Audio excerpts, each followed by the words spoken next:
Salah gitu. satu cara memang PPN, karena PPN itu pasti kena gitu kan, semua barang kena ya, maksudnya walaupun tadi di barang yang ditargetkan lah, rumah, mobil itu kan ada lah pertumbuhannya, jadi pasti dapat revenue gitu ya. Orang pajak kerjanya nggak perlu keras-keras lah gitu ya. Nggak keras, tapi kalau kita bilang kejar harta orang kaya yang 10% atau 5% terkait itu, nah itu dia kerja keras dia ya. harus masuk lalu periksa-periksa Oke. pajak gitu Iya, kan. iya. Jadi nggak mau repot gitu Iya, ya. kalau Bu. nggak-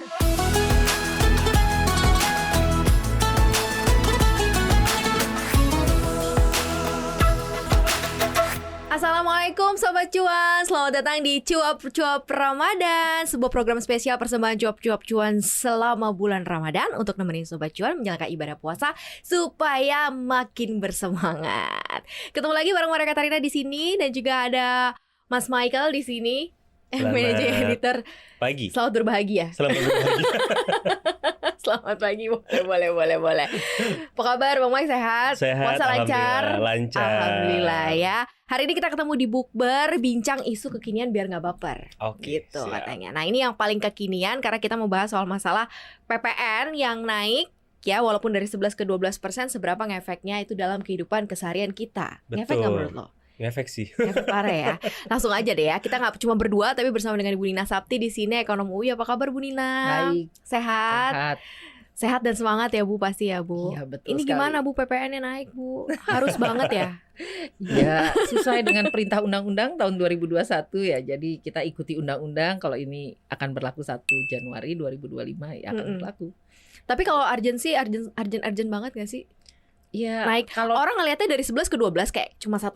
Iya, Tapi betul. ternyata kalau dihitung itu ternyata gede iya, loh. kalau beli rumah 1 miliar dari 110 menjadi 120, perbedaan 10 juta. 10 juta. Kira-kira, kalau 1 miliar. Kalau 1 miliar. Ini gimana sih Bu? Kelihatan Jadi- dari level of urgency-nya si PPN ini. Kalau urgensi dari sisi perpajakan kita memang cukup urgent karena rendah kan. Tax ratio kita kan cuma sekitar 10% ya sekarang. Artinya ya kemarin sempat 9, udah naik sedikit ya, sekitar katakanlah angka itu. Tapi itu kecil sekali dibandingkan negara lain yang harusnya ya katakanlah yang ideal 20 gitu ya. Persen tax ratio itu penerimaan pajak terhadap PDB gitu ya. Nah, kalau kita lihat seperti itu kan memang kita rendah, tapi kan apakah PPN salah satu sumber yang paling penting? Enggak Ya, juga, yang paling banyak kan PPH.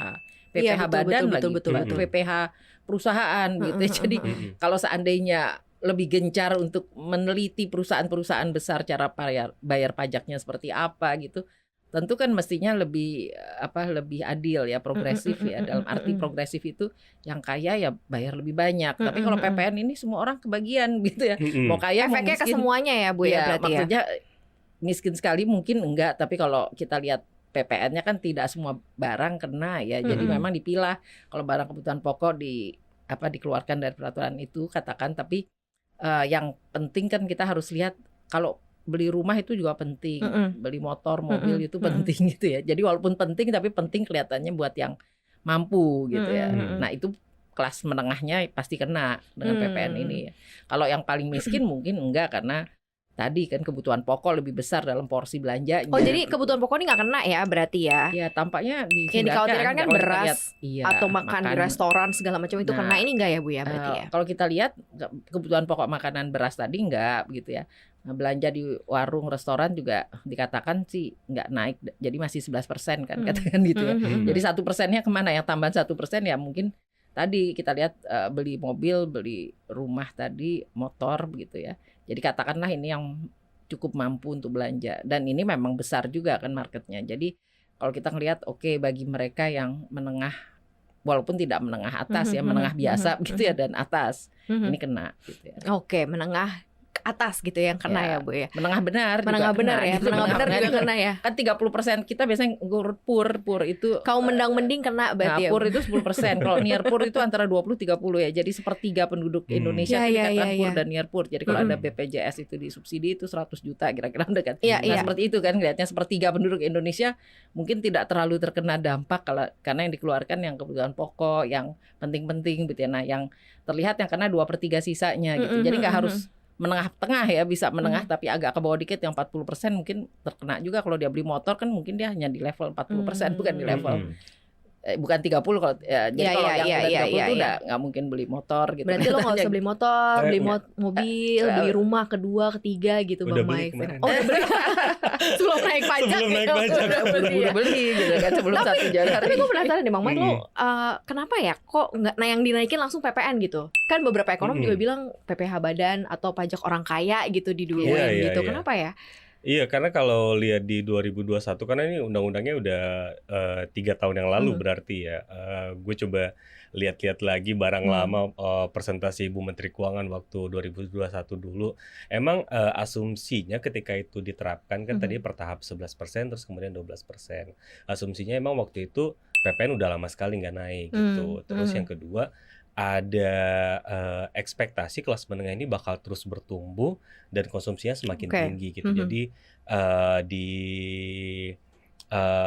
pikir pemerintah waktu itu memang ini saatnya PPN-nya harus naik nih biar penerimaannya juga naik gitu. Di sisi lain emang tax ratio emang sangat rendah ya Bu Nina ya. Nah tapi perjalanan waktu 3 tahun terakhir kita lihat konsumsi rumah tangga itu sebenarnya makin turun. Oke. Jadi setelah pandemi, sebelum pandemi itu rata-rata kita konsumsi itu masih 5% ya Bu Nina ya.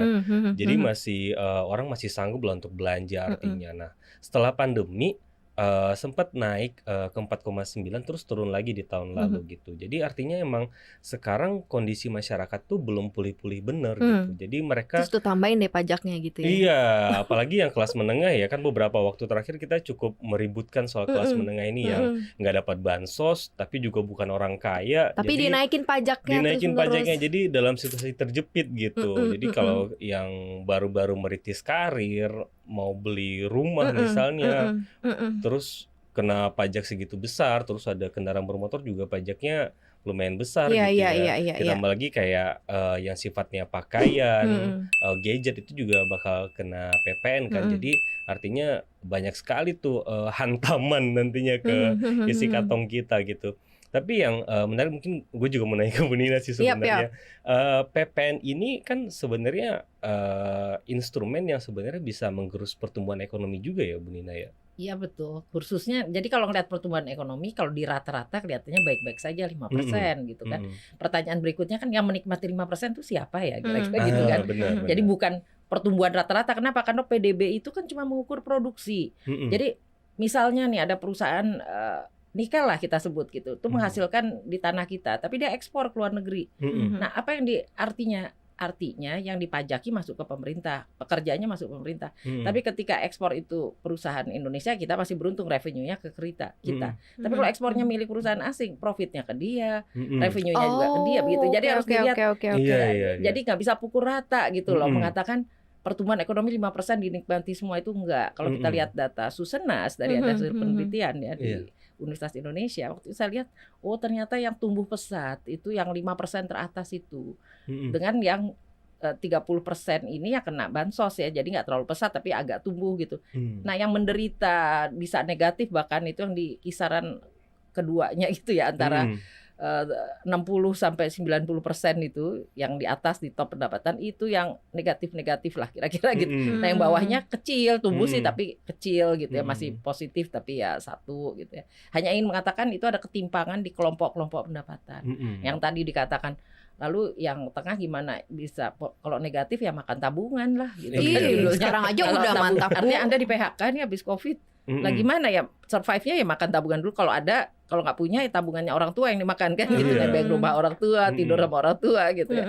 Kalau rumah tangga mampu kan dia anaknya punya rumah sendiri gitu. Tapi kalau nggak mampu kan semua yang nanggung orang tua. Betul. Itu pun kalau orang tuanya nggak di PHK juga. Iya. Jadi kan dalam satu keluarga yang kerja bisa bapak, ibu, anak gitu kan. Kalau anaknya PHK yang nanggung orang tua. Nah kalau orang tua yang di PHK, anaknya yang kena kan gitu.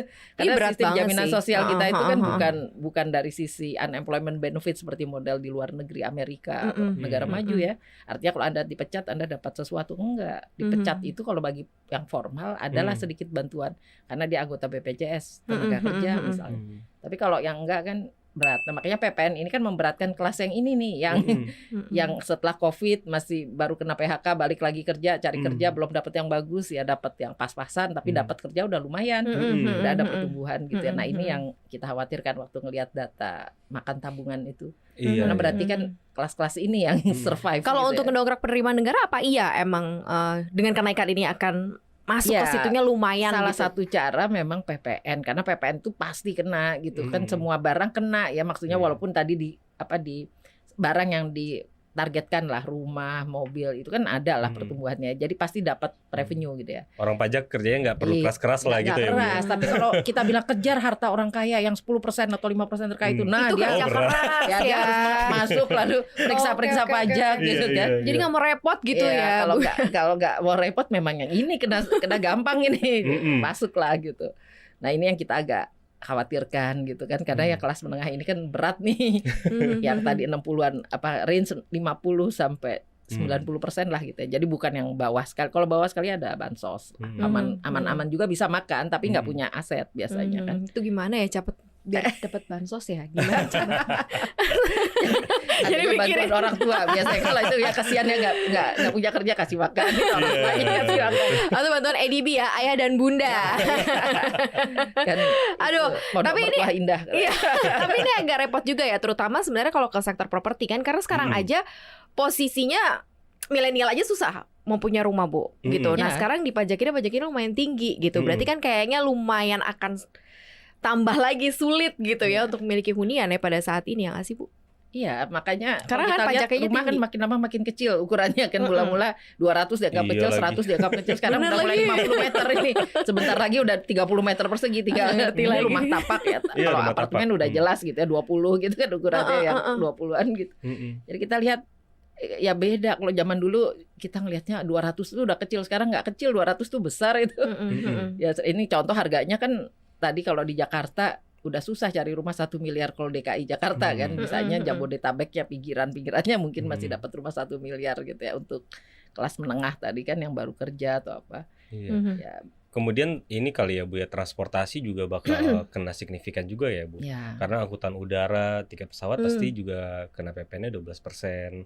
Naik bus. Jadi mau healing, mau apa tuh kayak harus pikir 2 kali ya. Iya, jadi lebih mahal gitu. Kalau Maria mau ke Bali gitu. Jadi tiketnya jadi lebih mahal daripada biasanya. Jadi kalau mau irit ya harus cari yang gratis di tengah kota ini yang mana gitu.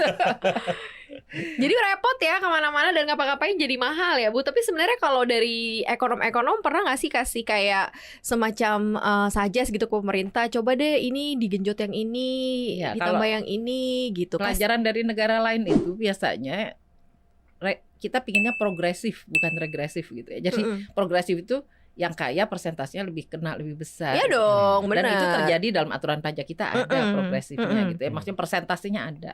Tapi yang menjadi masalah kalau negara maju itu mengejarnya kejar benar gitu ya. Jadi artinya ada data semua udah terbuka kan sekarang perbankan segala itu kan terlihat nyata gitu. Nah, tapi ini kan enggak gitu ya. Jadi ini kan kita harus lihat tidak segampang itu tadi, makanya kalau mengejar yang menengah atas orang kaya ini berat gini, pekerjaan cukup berat karena tebang pilihnya juga bisa tinggi ya. Dulu kita ingat ada kasus Gayusnya gitu kan. Itu ya tebang pilih itu artinya yang kaya dan makin kaya di atas sekali biasanya lolos karena dengan berbagai cara begitu dia lolos gitu kan. Nah, jadi tadi itu negara maju modelnya kan yang kita ingin ikuti. Kalau Indonesia berkembang harusnya model itu ya, kayak Swedia atau apa kan memang besar sekali persentasenya ya.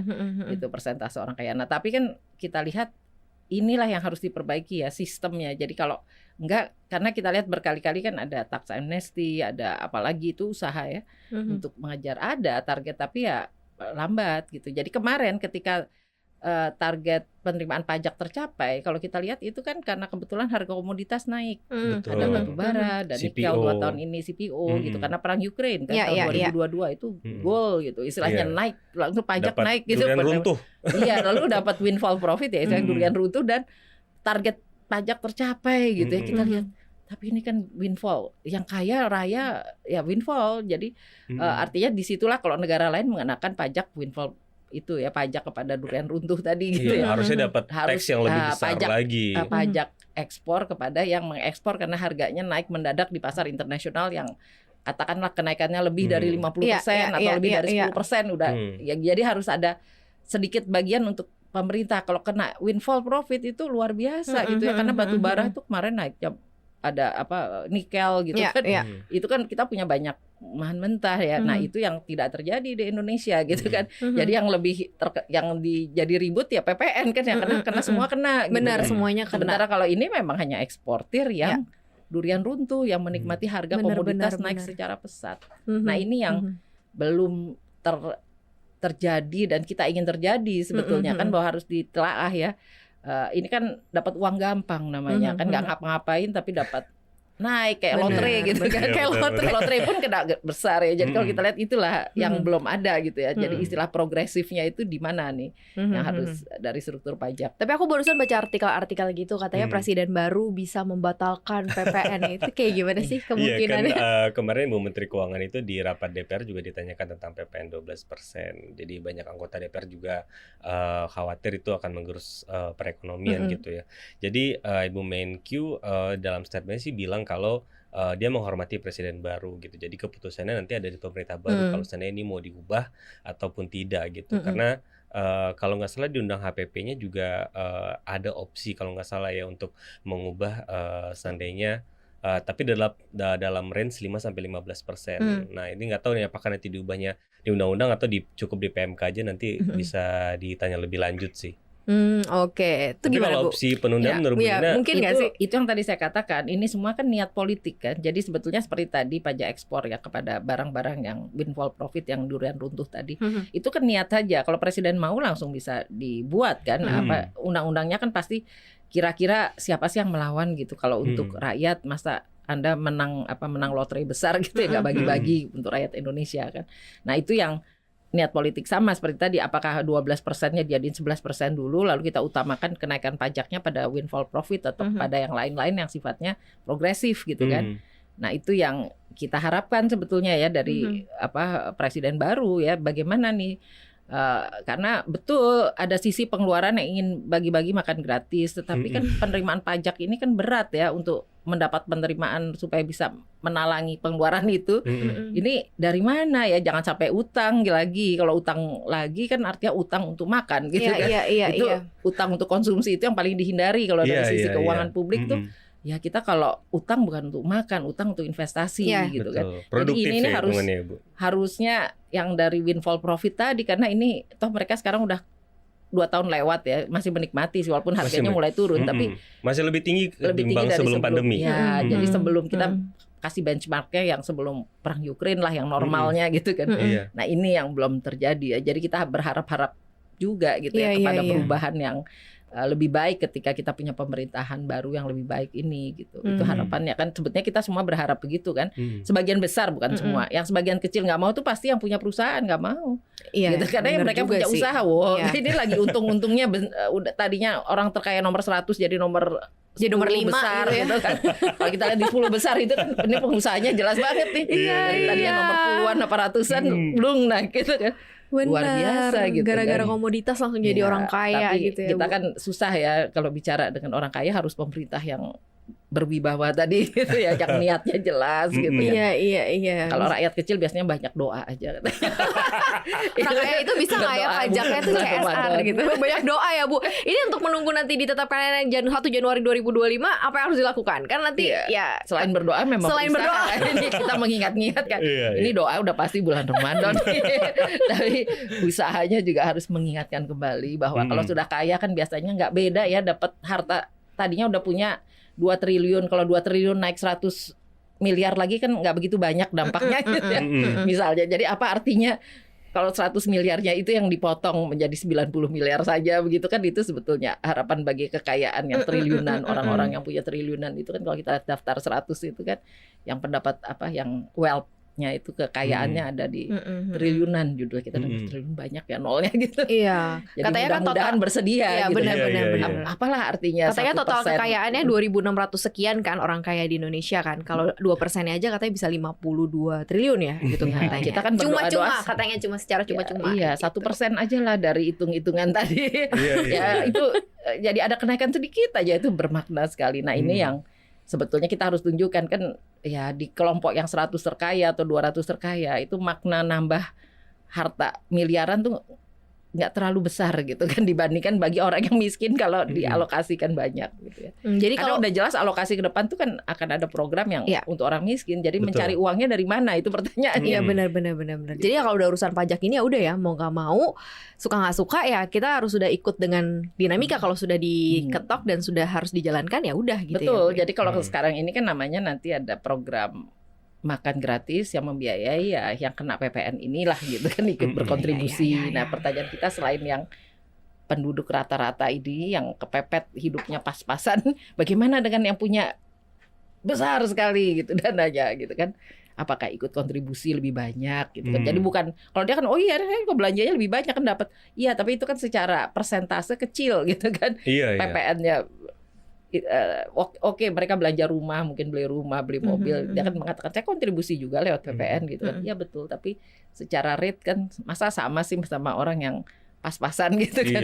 Progresif itu artinya rate-nya harus beda gitu kan. Gaji UMR sama yang dapat uang 100M sehari gitu ya. 100M sehari aduh. Harga saham naik biasanya gitu. Harga naiknya orang lain kalau dapat bunga ya paling 6% per tahun gitu. Bunga obligasi lah kira-kira gitu. Tapi kalau harga saham kan dia bisa 30%, bisa 50% per tahun, ada yang 100% per tahun gitu kan. Gara-gara harga komoditasnya naik 100%, dia ikut 100% juga bisa. Keuntungannya, profitnya. Jadi pendapatan profit itu ratusan persen per tahun kenaikannya. Sementara kalau nabung yang taruh di obligasi, di deposito lebih kecil lagi gitu. Cuma dapatnya ya 5% setahun gitu. Yang sana 100% setahun. Kalau dikurangi 1% nggak terasa kali ya. Kira-kira seperti itu kan. Jadi persentasenya itu yang di orang kaya dia bisa melihat peluang lebih cepat gitu kan. Tapi kalau orang miskin kan ya alokasinya paling ke obligasi, ke deposito yang rate-nya rendah. Benar-benar nggak berani main saham jelas kan, sahamnya nggak bisa dibeli terlalu mahal, nggak cukup uangnya. Wah ini PR panjang gitu ya dan mungkin masih akan ada dinamika lagi di kemudian hari. Mudah-mudahan nggak bosan ya Bu Nina Sapti buat ngobrol di sini bareng sama kita. Thank you banget udah hadir. Mudah-mudahan Sobat Cuan juga tercerahkan dan kemudian jadi tahu gitu ya bahwa memang efeknya ke semua bagian termasuk juga kita. Apalagi kita yang ada di kelas menengah ini yang terhimpit ya, bansos nggak dapet. Terus nggak kaya juga tapi pajaknya dinaikin gitu kan. Nah mudah-mudahan bisa mulai lebih disiplin dalam menggunakan uang gitu ya Bu ya. Mulai harus dipikirkan lagi mana yang paling penting, mana yang enggak ya. Sekali lagi Bang Mike thank you, Bu Nina juga terima kasih. Mudah-mudahan Sobat Cuan bisa dapat insight, bisa mengambil keputusan gitu ya terhadap langkah finansial Sobat Cuan. Karena lumayan ngaruh banget ternyata PPN ini di kehidupan seharian kita ya. Jangan lupa untuk saksikan cuap-cuap Ramadan yang hadir selama bulan Ramadan setiap hari Senin sampai dengan hari Jumat di CNBC Indonesia TV. Kemudian kita juga ada di Spotify, Apple Podcast, Google Podcast dan juga Anchor. Dan jangan lupa untuk follow akun Instagram kita di @cuap_cuan dan subscribe YouTube channel kita di cuap-cuap-cuan. Terima kasih ya Sobat Cuan, selamat berpuasa. Maria pamit, Bang Mike pamit dan juga Bu Dina pamit. Assalamualaikum. Bye bye.